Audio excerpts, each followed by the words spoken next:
भारतीय सिनेमा का इतिहास काफ़ी पुराना है और यह शुरू होता है 1913 से, जब दादा साहब फाल्के ने पहली भारतीय फिल्म बनाई थी, राजा हरिश्चंद्र, जो कि एक वॉइसलेस मूवी थी, इसमें आवाज़ नहीं थी।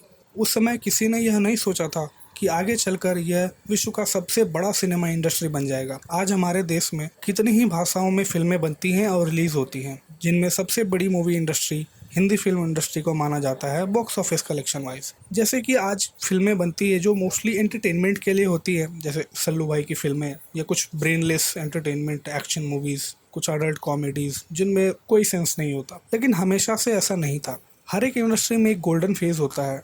ऐसे ही भारतीय सिनेमा का गोल्डन फेज भी लेट 1940s से 1960s तक माना जाता है। उस समय कुछ ऐसी फिल्में बनाई गई थी जिन्होंने सिनेमा का मतलब ही बदल दिया।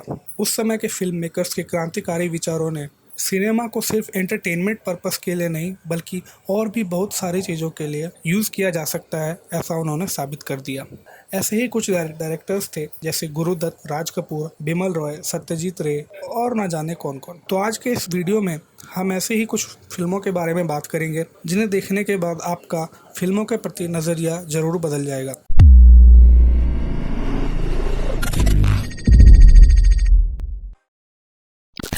तो इस लिस्ट में हमारी सबसे पहली फिल्म है प्यासा। प्यासा one of the greatest film of all time मानी जाती है, जिसे डायरेक्ट किया था गुरुदत्त ने और जिसका स्क्रीन प्ले लिखा था गुरुदत्त और अबरार अलवी ने, जिसकी स्टोरी भी गुरुदत्त ने ही दी थी और प्रोड्यूस भी उन्होंने ही किया था। प्यासा एक लेखक की कहानी है जो अपने स्ट्रगलिंग फेज में है, जिसको घर से भी निकाल दिया गया है और जिसके पास पैसे वगैरह कुछ है नहीं। वो दर दर की ठोकरें खाता है, कुछ छोटे मोटे काम करता है।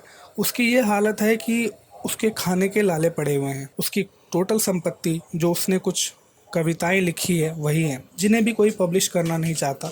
ऐसे ही दर दर की ठोकरें खाते हुए उसकी मुलाकात वहीदा रहमान के कैरेक्टर से होती है, जिसके बाद कुछ ऐसे सर्कमस्टांसेस आते हैं जिससे उसकी ज़िंदगी पूरी तरह बदल जाती है। प्यासा एक ऐसी फिल्म है, दुनिया की सच्चाई और लोग किस हद तक गिर सकते हैं, लोगों में कितना लालच भरा हुआ है, इसको बहुत ही ब्रिलियंट तरीके से एग्जीक्यूट करता है। यह फिल्म बहुत ही रियलिस्टिक है और इसको देखने के बाद आपको महसूस होगा कि गुरुदत्त कितने विजनरी डायरेक्टर थे, जिन्होंने उस समय भी ऐसी फिल्म बनाई जिसको अगर आज के समय में भी आप जोड़ कर देखें तो आपको 100% रिलेटेबल लगेगा और रिलेवेंट लगेगा। आपको लगेगा कि ये सब चीज़ें तो आज भी समाज में मौजूद हैं और ये सब चीज़ें आज भी होती है। Apart from its cinematic brilliant, यह मूवी म्यूजिकली भी बहुत ही लाजवाब है। इसका हर एक गाना आपको याद रह जाएगा और आप खुद भी गुनगुनाएंगे। इसके कुछ गाने बहुत ही पॉपुलर हैं, जैसे सर जो तेरा चकराए या दिल डूबा जाए। यह गाना इसी फिल्म का है जिसे एस टी बर्मन ने म्यूजिक दिया है और जिसके लिरिक्स लिखे हैं साहिल लुधियानवी ने। इस फिल्म के गानों के लिरिक्स भी इतने मीनिंगफुल हैं कि जिनको आप एक बार सुनेंगे तो सुनते ही चले जाएंगे। इसी लिस्ट में हमारी अगली फिल्म है आवारा। हो सकता है आप में से बहुत से लोगों ने ये फिल्म देखी भी होगी या सुनी होगी इसके बारे में, क्योंकि आवारा बहुत ही फेमस मूवी थी राज कपूर साहब की। आवारा को डायरेक्ट किया था राज कपूर साहब ने और जिसको लिखा था ख्वाजा अहमद अब्बास ने। जैसा कि फिल्म के नाम से ही पता चलता है, राज कपूर इस फिल्म में एक आवारा की भूमिका में है। एक आदमी जिसको पिता के नाम का पता नहीं है, जिसके उसकी माँ ने ही पाल पोस कर बड़ा किया है और जो गरीबी में पला बड़ा है और जिसके आसपास के जो सराउंडिंग्स हैं उसमें सिर्फ क्राइम है और वो भी छोटा मोटा चोर बन जाता है। तो ऐसे ही फिल्म में एक इंस्टेंस होता है जब राज कपूर के एम्प्लॉयर उसे एक बैंक में डकैती करने के लिए कहते हैं और वो राज कपूर को मना नहीं पाते हैं, तो उनके बीच में एक झगड़ा शुरू हो जाता है जिसमें उसकी मौत हो जाती है और पुलिस राज कपूर को गिरफ्तार कर लेती है। कोर्ट में राज कपूर को पता चलता है कि जज उसके असली पिता हैं, तो वो हैरान रह जाते हैं। यह फिल्म इतनी ज़्यादा पॉपुलर हो गई थी कि इस फिल्म ने ना सिर्फ इंडिया में बल्कि इंडिया के बाहर भी अपनी फ़ैन फॉलोइंग बना ली। फिल्म का गाना आवारा हूँ इतना पॉपुलर था कि रशिया में भी लोग इसे गुनगुनाते थे। और तो और इस फिल्म को all time 100 greatest films by time magazine में शामिल किया गया था। फिल्म का संगीत शंकर जयकिशन ने दिया है और जिसके लिरिक्स लिखे हैं शैलेंद्र ने।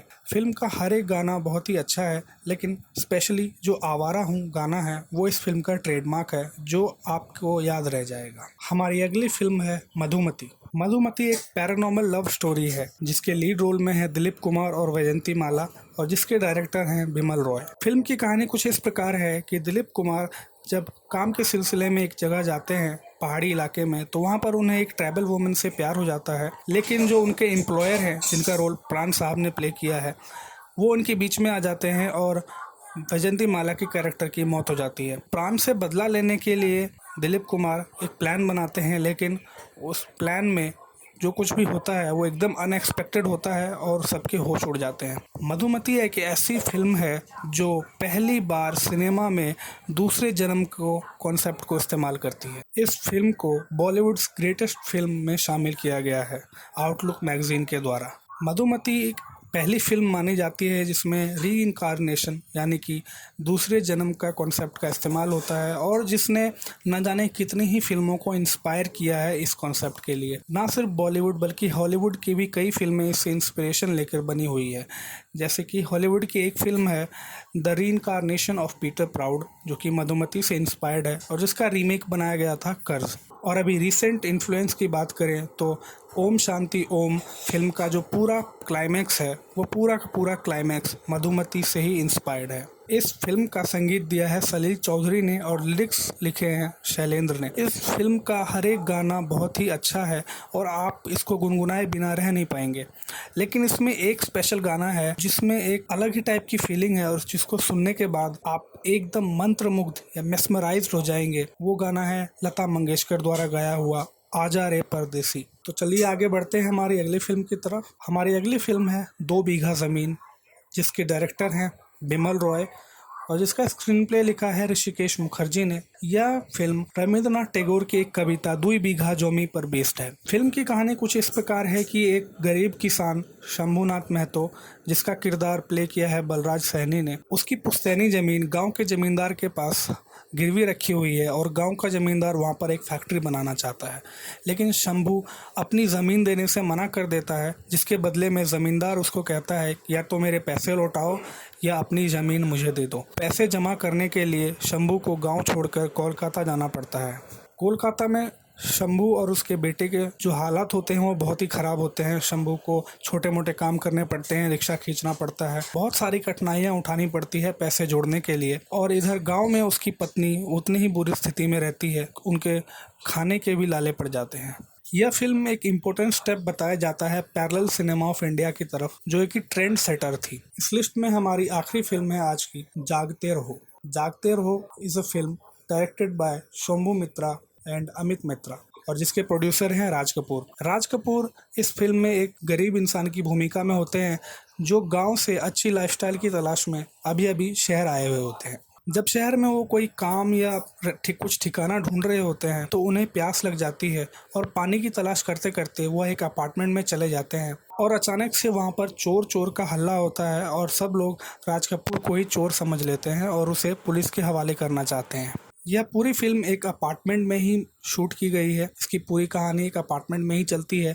जब राज कपूर खुद को बचाने के लिए उस अपार्टमेंट के अलग अलग कमरों में जाते हैं तो बहुत से ऐसे राज सामने आते हैं और बहुत से ऐसे लोगों के असली चेहरे सामने आते हैं जो दुनिया के सामने अपनी अच्छाई दिखाते हैं पर असल में वो इतने बुरे काम करते हैं। यह फिल्म एक सीरियस टॉपिक को उठाती है, लेकिन जो इसका प्रेजेंटेशन है वो बहुत ही कॉमिकल है। यानी कि ये एक कॉमेडी ड्रामा फिल्म है जिसमें आपको एक सोशल थीम मिलेगी, लेकिन जब आप इसको देखेंगे तो आपको हंसी भी आएगी। लेकिन जब ये फिल्म ख़त्म हो जाएगी और आप इसके डीप मीनिंग को समझेंगे तो आपको पता चलेगा कि यह फिल्म कितनी महत्वपूर्ण है। तो इसी के साथ हम आज की वीडियो यहीं समाप्त करते हैं। अगर आपको ऐसी और वीडियोस पसंद है या आप ऐसे ही और मूवीज़ रिकमेंडेशंस चाहते हैं तो प्लीज़ हमारे चैनल को सब्सक्राइब कीजिए and hit the bell icon.